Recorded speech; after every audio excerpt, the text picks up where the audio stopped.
You're tuning into Black and White Sports on YouTube. The no-holds-barred truth on sports. The main event starts. All right, Black and White Sports supporters, let's talk about Caleb Williams.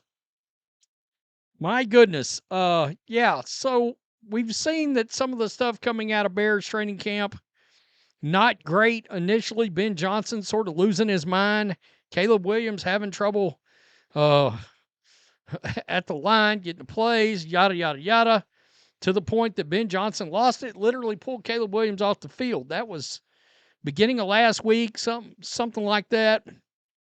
And now we got some other things that have emerged because, look, there's a lot of people, including myself, that was banging the drum, banging my fist against the table, my hands, I guess pulling a Skip Bayless. It's my turn.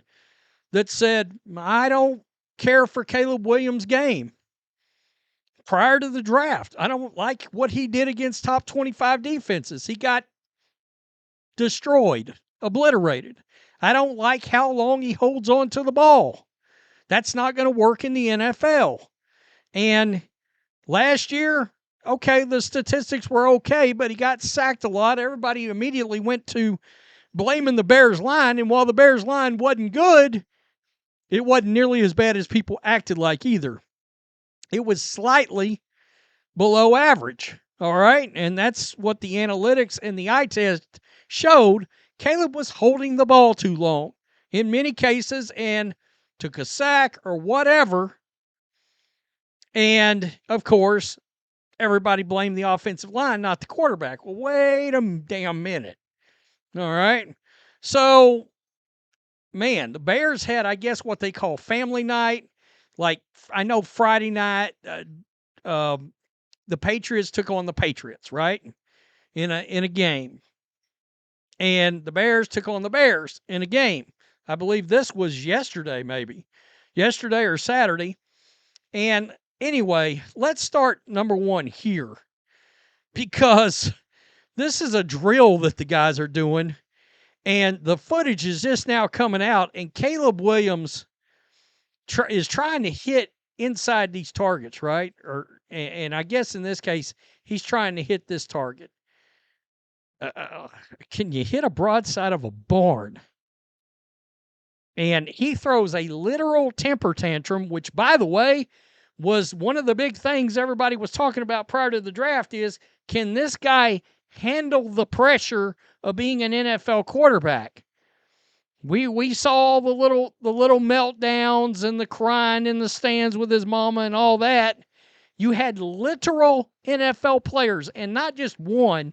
There was like 7 or 8 of them that came out and said, no, bro, that's not going to work in the National Football League.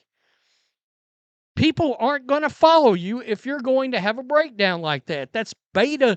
That's acting like a beta. They want a quarterback has to be the alpha.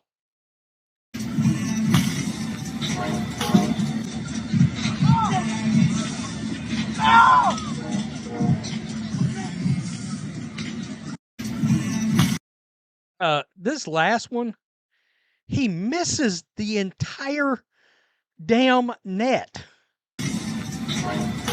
What's the last one? Dude missed the net and then threw a temper tantrum afterwards. Caleb Williams missed every throw in the drill and threw a sassy temper tantrum. This second comment right here, right here. The Angel Reese of football. This man gets it. They both play in Chicago, by the way. So that leads me over to this footage that came out of Colin Cowherd and John Middlecoff having a discussion about trading Caleb Williams already. This is from the Volume podcast. By the way, Middlecoff, if you're not either listening to him on pod or listening to him on YouTube, he's very good. All right. And while I understand Colin's a talking media head, I get it. John Middlecoff was a scout for the Philadelphia Eagles under Andy Reid. He does know what he's looking at. If Detroit pulls back, we think they will. The division's better, and we don't think Ben Johnson's fill-in's Ben Johnson. Then all of a sudden it empowers Ben more. And then if Caleb struggles over the next 2 years, you could move him and get a good pick. Like, Caleb's the kind of guy that Chicago could move off. Ben's not taking the heat, and you could get something for Caleb. I'm with you. His physical, he can move. He's got a big arm. He definitely can play make. But to be a good quarterback, can you play within the confines and the construct of the offense? So some plays, 1-2, get rid of the ball. Caleb has arm strength, but can he play within the pocket and throw? And that's, I think, a question mark on Caleb. That's what Ben Johnson built a powerhouse offense really by, sitting in the pocket and getting rid of the ball fast. We're talking about an offensive coordinator that made Jared Goff look very damn good. Sean McVay gave up on Jared Goff. And Jared Goff looked like a top 10 or 12 quarterback the last 3 years. But Ben Johnson wants to run his offense a certain way. And I kind of wondered about the fit with the coach to begin with. This is during this family night game. I guess fans get to come to this too. I don't know. I mean, surely that's not all family, right? Maybe. I don't know. There's a lot of players out there. Let's go.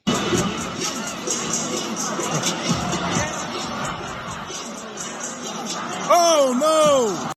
The dogs are coming after him. The dogs are coming after him. That was the dogs coming after him. Caleb throwing up a prayer that was intercepted. All right. It would get worse, folks. It would get worse. Caleb looks awful in Bears practices. Caleb went 5 for 17 with 3 interceptions.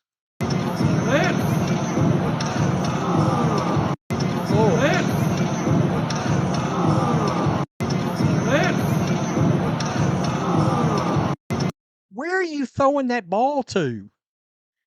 That's what I don't understand. I mean, why are you...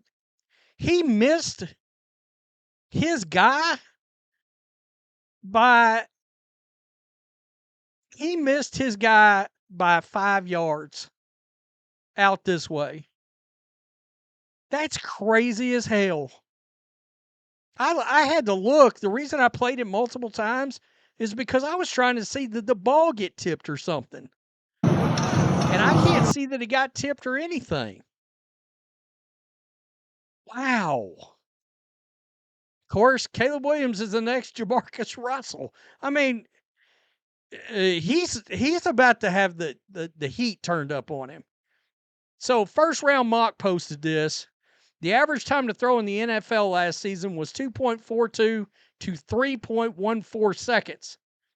As a former NFL scout, I think this guy was a scout for the Jets. Yep, Daniel Kelly. Scout for the Jets. As a former NFL scout, I put a stopwatch to how long Caleb Williams holds the ball in this play. He gets 5.38 seconds.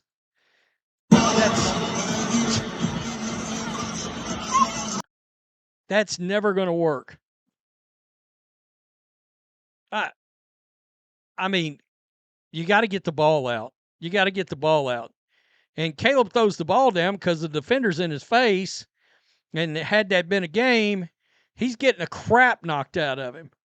And look, I don't know where he goes with the ball. I get it. I mean, you could argue, well, I didn't see anybody open. I'm just telling you, the heat is turning up in Chicago right now. And I said, Colin Cowherd brought up a couple of weeks ago, well, by mid-season, the Bears might want to know what they got with Caleb for sure. I could not agree more because of the quarterback draft that's coming up. It's another draft, a lot like the one that Caleb come out of. And here's the thing. That looks like a great draft. And I actually think it will be an all-timer. But the odds are one of those quarterbacks is going to turn out to not be the guy. And let's be honest, right now, it looks like it's Caleb. We hadn't even started the second season. I'm just saying, the Bears don't have time. They can't wait 2 more years. You know, they're going to have to know by week 10, they're going to have to be like, shit, we have got to start scouting some of these studs that's about to come out in the first round of the draft. I had a very unorthodox sort of list of guys that came out in the draft in my order because I had Jaden and then JJ and then Michael Penix and then Drake May and then Caleb and then Bo Nix. Well, hell, Bo Nix, one could argue, he looks like the second best guy of the bunch right now, although I suspect Drake May's about to have a big year. But you could even have one of these other guys end up turning out to not be the guy. I think it's interesting that the Falcons haven't moved off of Kirk Cousins yet and traded him. You know, and that's one of my guys. I love Michael Penix. I do. Tell me what you think. Getting interesting in Chicago. And the craziest part is, are Bears fans literally staring at yet another quarterback they didn't get right? And to the look, this would have been the problem. I talked about it prior to the draft. I don't know what the Bears would have done outside of trading the pick and keeping Justin Fields, because there was so much fire around Caleb Williams is a transcendent talent, and you have to take him number 1 overall.